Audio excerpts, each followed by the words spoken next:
Hello everyone, welcome back to my channel. आज मैं आपके साथ शेयर करूंगी महारानी कॉलेज की एडमिशन प्रोसेस के बारे में। तो उसमें मैं आपके साथ कुछ टॉपिक शेयर करूंगी, जैसे कि कॉलेज एडमिशन प्रोसेस क्या है, कट ऑफ क्या है महारानी कॉलेज की, और फीस क्या है। ये सारी चीज़ें मैं आपके साथ शेयर करूंगी, और मैं ये भी शेयर करूंगी मैंने एडमिशन कैसे लिया और मेरी कॉलेज की फ़ीस कितनी थी। तो सबसे पहले इस टॉपिक पे आते हैं कि आपको कॉलेज में एडमिशन लेने के लिए परसेंटेज क्या चाहिए। तो परसेंटेज तो काफ़ी हाई जाती है वैसे, बट मैं अपनी परसेंटेज भी बताऊंगी मेरी क्या परसेंटेज थी। सबसे पहले तो मेरी 12th में 76 परसेंटेज थी। तो मुझे तो लगा नहीं था कि इस कॉलेज में मेरा एडमिशन होगा, बट मैंने फॉर्म भर दिया था कि होगा तो ठीक है, नहीं होगा तो सेकंड ऑप्शन रखा था कि इस कॉलेज में करवा लूँगी, नहीं हुआ तो। वैसे मुझे उम्मीद तो नहीं थी कि हो जाएगा इतनी कम परसेंटेज में, क्योंकि मैंने बहुत सारे लोगों से पूछा था कि क्या इतनी परसेंटेज में हो जाती है, तो उन्होंने कहा था कि नहीं, इतने में तो नहीं होती, मुश्किल होता है। फिर मैंने कहा कि कोई ना, नहीं होगा तो देख लेंगे और कुछ कोई अलग कॉलेज। तो मेरी परसेंटेज थी 76। मैंने फॉर्म तो भर दिया था 28 मई को, मतलब वो डेट आई थी फॉर्म की। तो मैं 28 मई को डेट आई थी, तो 1 या 2 तारीख को मैंने फॉर्म भरने के लिए ई मित्र पे गई थी। तो फॉर्म में डॉक्यूमेंट्स लगेंगे आपके 10-12 की मार्कशीट। उस टाइम मेरी 12th की मार्कशीट नहीं आई हुई थी, तो मार्कशीट तो नहीं आई थी, बट मेरे पास एडमिट कार्ड था। एडमिट कार्ड आप ले जा सकते हो, और 10th की मार्कशीट, आधार कार्ड और बैंक पासबुक। तो बैंक पासबुक तो आपका खुद का होना चाहिए, बट मेरे पास नहीं था उस टाइम, मेरा अकाउंट नहीं खुला था। तो मैं मेरी मम्मी का पासबुक लेके गई थी। तो मैं मेरी मम्मी का ही पासबुक उसमें लगाया था एडमिशन के उसमें फॉर्म में। और क्या चाहिए, और तो बस इतना ही चाहिए। और बाकी तो 12th की मार्कशीट तो बाद में लग जाती, जब एडमिशन हो जाएगा उस टाइम पे। और बस मैंने फॉर्म भर दिया था। फिर उसकी बहुत सारी लिस्ट निकली थी महारानी कॉलेज की। आपको यूनिवर्सिटी ऑफ राजस्थान करके वेबसाइट है, महारानी कॉलेज की ऑफिशियल वेबसाइट है। उसमें आपको सर्च करते रहना है, मतलब कि वेबसाइट खोल के आपको देखते रहना है कि मेरिट लिस्ट कब तक आएगी, मेरिट लिस्ट आ गई कि नहीं आ गई। बहुत सारी फर्स्ट मेरिट लिस्ट आती है, जिसमें कि जिसकी हाई बहुत हाई कट ऑफ हो जाती है, 90, 95, और ऐसी, मतलब बहुत कास्ट के हिसाब से भी जाती है, जैसे ST SC OBC। इनकी तो इतनी कट ऑफ नहीं जाती, लेकिन जो जनरल में आते हैं उनकी कट ऑफ बहुत ज़्यादा ही हाई जाती है।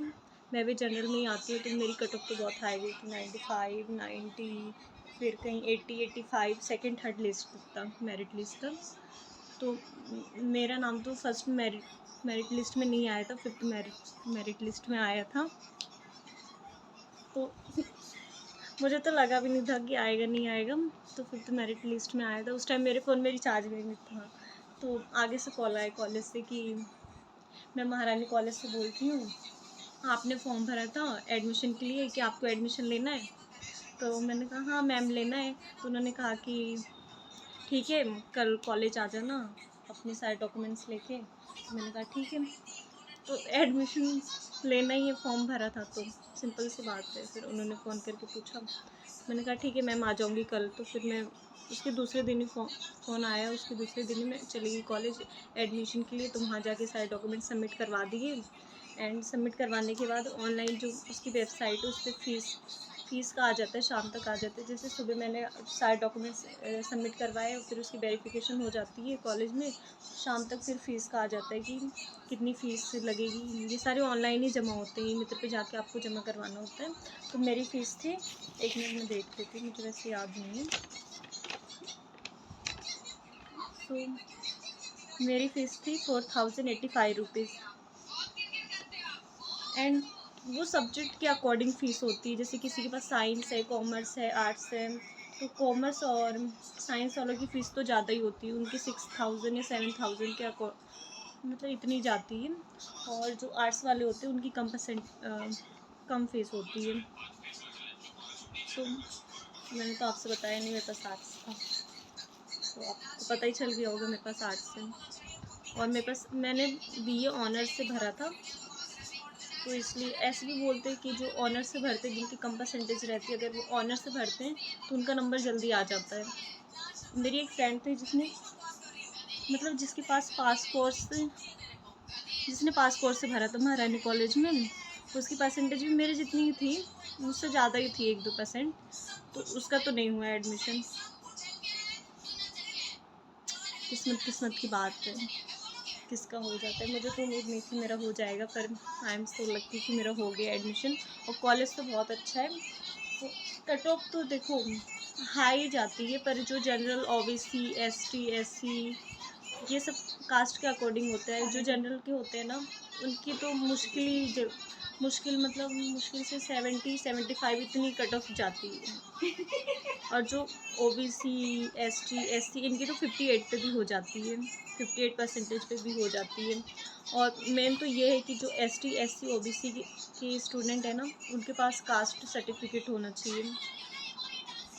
मेरे फ्रेंड है एक एसटी है, उसने भी भरवाया था फॉर्म, तो वो एसटी की थी, तो उसके पास कास्ट सर्टिफिकेट नहीं था। बट ना, जब उसने एडमिशन करवाने के लिए गई तो वहाँ पे उससे बोलते कि कास्ट सर्टिफिकेट दो, तो उसने कहा कि मेरे पास नहीं है मैम, और अभी मैंने बनवाया नहीं है। तो मैम ने बोला कि आपको लाना बहुत ज़रूरी है, अगर कास्ट सर्टिफिकेट नहीं है तो आपका एडमिशन भी नहीं होगा। बट लास्ट में कॉलेज वालों ने, मतलब इतने अच्छे हैं कॉलेज वाले कि कास्ट सर्टिफिकेट नहीं था बेचारे के पास, तो भी उन्होंने एडमिशन ले लिया उसका।